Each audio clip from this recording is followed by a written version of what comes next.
Selamat malam pemirsa, selamat datang di iNewsroom bersama saya Davi Pratama. Pemirsa, kami akan membahas berita utama secara mendalam, komprehensif dan tentunya eksklusif. Sebagai pembuka Newsroom kali ini, kami memiliki informasi 20 orang korban tanah longsor di Cilacap, Jawa Tengah dilaporkan masih hilang.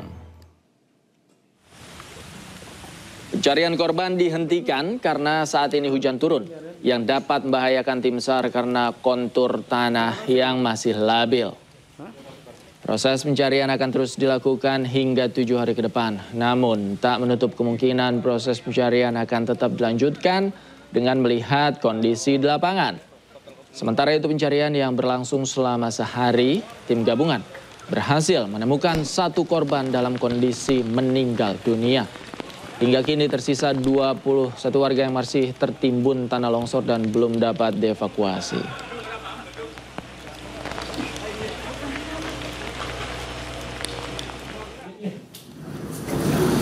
Sementara itu korban longsor di Desa Cibenying, Kabupaten Cilacap, Jawa Tengah saat ini dirawat di Rumah Sakit Umum Daerah Majenang. Sebanyak 5 korban luka, baik itu luka patah kaki maupun luka badan lainnya masih terus mengalami perawatan. Dan hingga saat ini korban meninggal ditemukan 3 jenazah.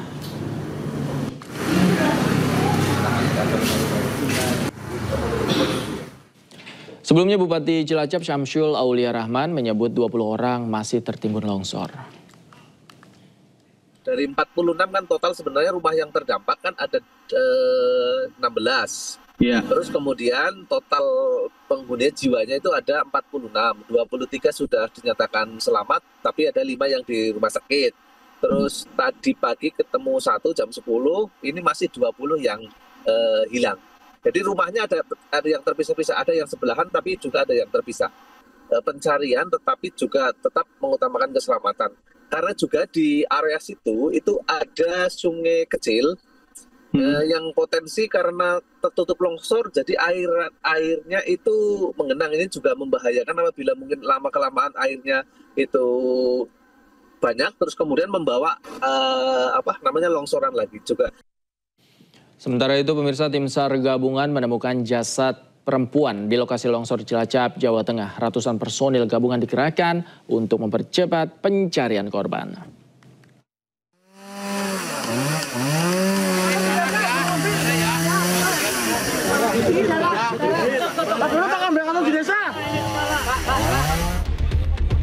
Tim SAR gabungan menemukan jasad seorang perempuan di lokasi longsor Cilacap, Jawa Tengah. Korban ditemukan dalam kondisi tertutup kasur dan berada di dekat kendaraan roda 2. Proses evakuasi berlangsung cukup sulit dan menggunakan alat berat karena korban tertimbun dalam tanah yang cukup tebal. Menurut data yang diperoleh, korban bernama Yuni merupakan ibu dari korban yang sudah ditemukan dalam kondisi meninggal Kamis malam yang bernama Maya.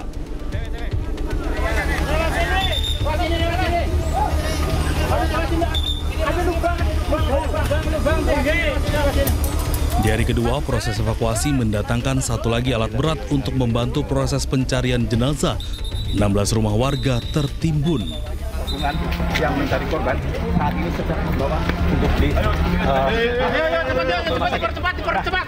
Korban percepat meninggal sekitar pukul 11 siang. Oke. Badan Nasional Penanggulangan Bencana BNPB mengerahkan petugas gabungan yang terdiri dari Basarnas, TNI Polri, relawan, BPBD sebanyak 200 personil.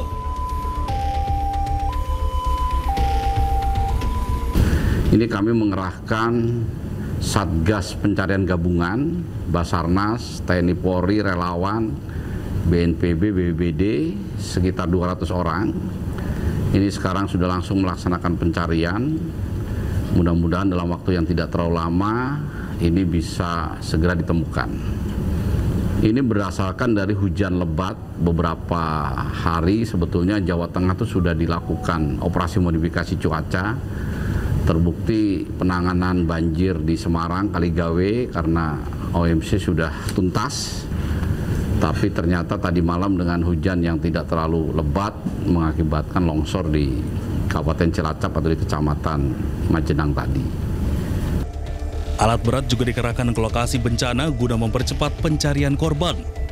Sementara 20 korban masih belum ditemukan.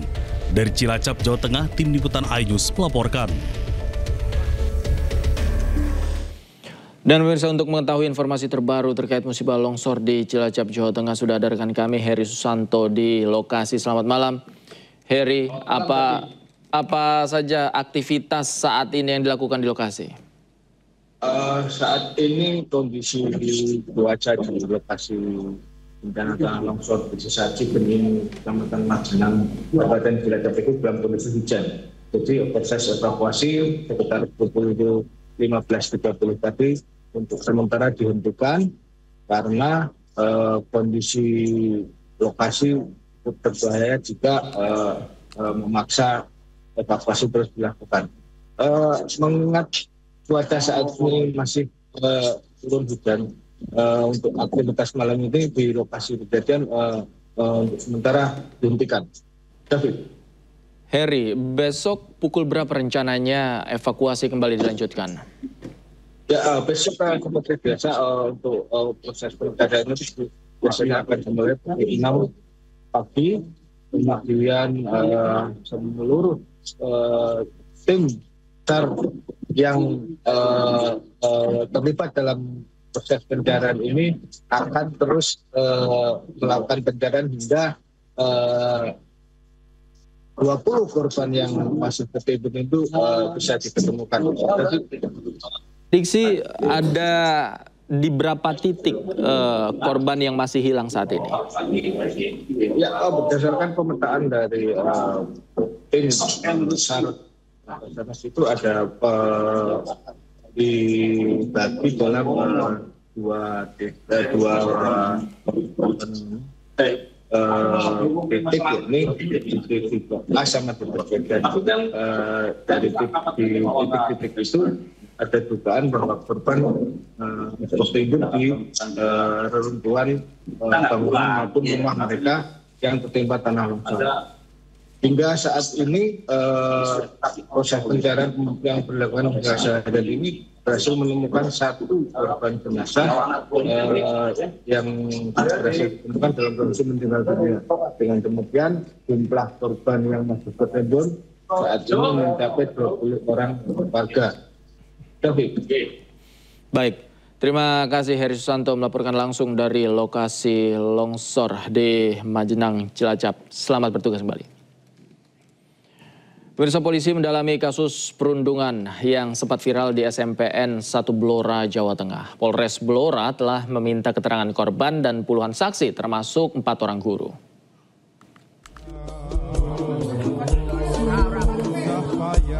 Kasat Reskrim Polres Blora, Jawa Tengah, AKP Zainul Arifin telah memeriksa dan memintai keterangan sejumlah saksi, 4 guru dan korban dalam kasus bullying antar pelajar di SMP Negeri Favorit di Blora. Videonya sempat viral di sejumlah media sosial. Terlihat salah satu siswa hanya pasrah saat dipukuli kawan-kawannya. Ironinya, puluhan teman-temannya hanya melihat dan menyoraki tanpa mencoba melerai. Perkara kekerasan anak ya di SMP Negeri 1 Blora sudah dimintai keterangan, yaitu salah satunya adalah korban didampingi oleh orang tua dan bersama rekan-rekannya saksi, yaitu sebanyak 37 anak-anak yang didampingi oleh orang tua. Dari keterangan korban yang didampingi orang tuanya, penyebab terjadinya bullying di SMPN 1 Blora adalah hanya kesalahpahaman antar keduanya.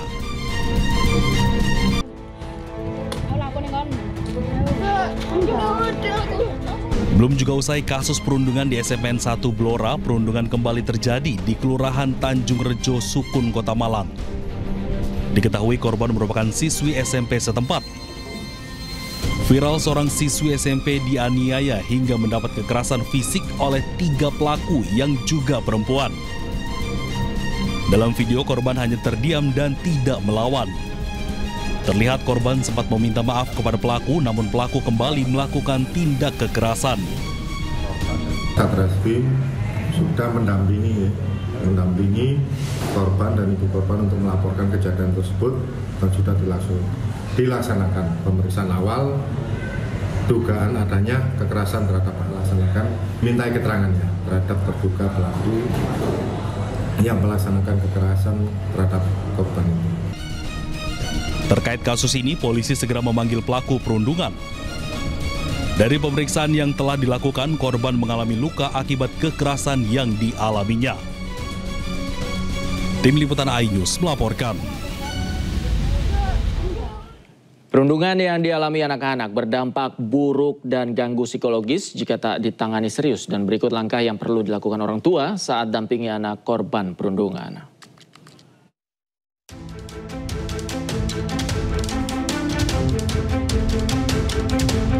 1. Dengarkan anak tanpa menghakimi. Anak perlu merasa bahwa orang tuanya adalah tempat aman untuk berbagi perasaan tanpa takut disalahkan. 2. Tunjukkan empati dan pastikan anak tidak merasa sendirian. Empati orang tua punya pengaruh besar terhadap pemulihan psikologis anak. Sementara itu, saat korban merasa tidak sendirian, maka beban emosional yang ditanggungnya akan berkurang. Lalu yang nomor 3, ajarkan cara kelola emosi dengan positif. Penting bagi anak untuk tahu bahwa marah dan frustrasi adalah hal yang wajar, namun harus disalurkan dengan cara yang tepat. Kemudian yang keempat, libatkan pihak sekolah dan profesional. Hal ini sangat perlu dilakukan agar anak mendapatkan perlindungan dan dukungan menyeluruh. Adapun yang terakhir, 5, bantu anak bangun kembali rasa percaya diri. Orang tua dapat bantu anak kembali bersosialisasi, pendukung minatnya, serta beri penguatan positif. Usai menjalani pemeriksaan selama 9 jam, tersangka kasus tudingan ijazah palsu Joko Widodo Roy Suryo CS tidak ditahan polisi. Menurut penyidik, Roy Suryo diperbolehkan pulang lantaran mengajukan saksi dan ahli meringankan.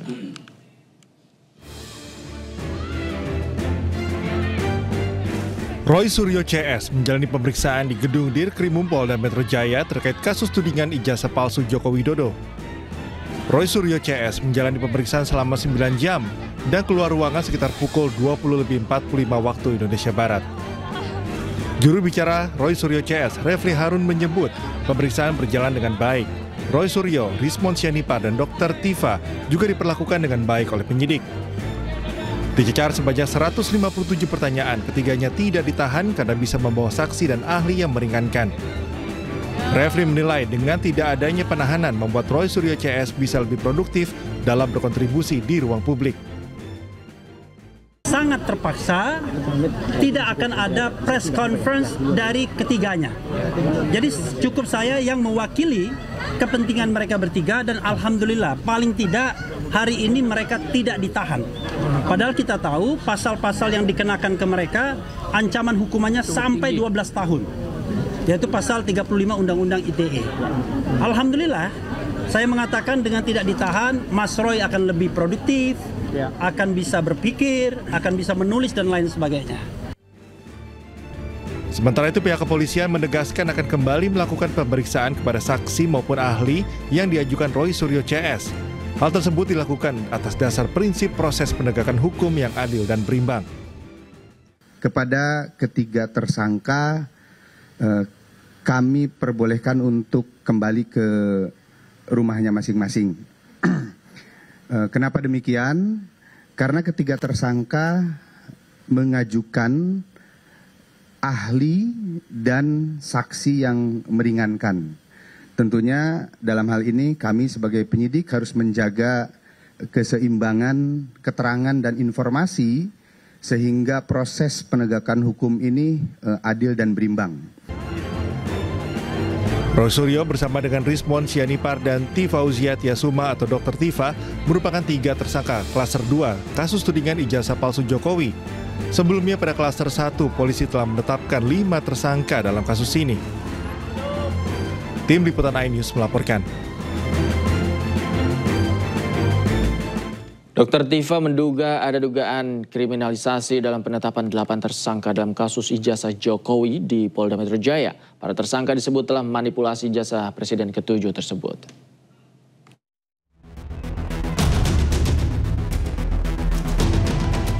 Roy Suryo, Rismond Sianipar, dan Dr. Tifa mendatangi Polda Metro Jaya pada Kamis pagi. Mereka diperiksa sebagai tersangka kasus fitnah ijazah Presiden ke-7 Joko Widodo. Namun, Dr. Tifa menduga ada kriminalisasi dalam penetapan tersangka di kasus ijazah Jokowi ini. Dalam unggahan di akun media sosial X, Dr. Tifa menyampaikan 5 pandangan diantaranya ada upaya membungkam kerja ilmiah dan adanya indikasi kriminalisasi yang dijalankan bukan institusi. Selain itu, Dr. Tifa juga meminta agar penyalahgunaan kewenangan oleh siapapun tidak dibiarkan. Di akhir postingannya, Dr. Tifa juga mencantumkan 9 nama pendamping hukum. Sebelumnya, Polda Metro Jaya menetapkan Dr. Tifa dan kawan-kawan menjadi tersangka dalam kasus ijazah Jokowi. Total ada 8 tersangka dan dibagi ke dalam 2 klaster. Tim Liputan iNews melaporkan.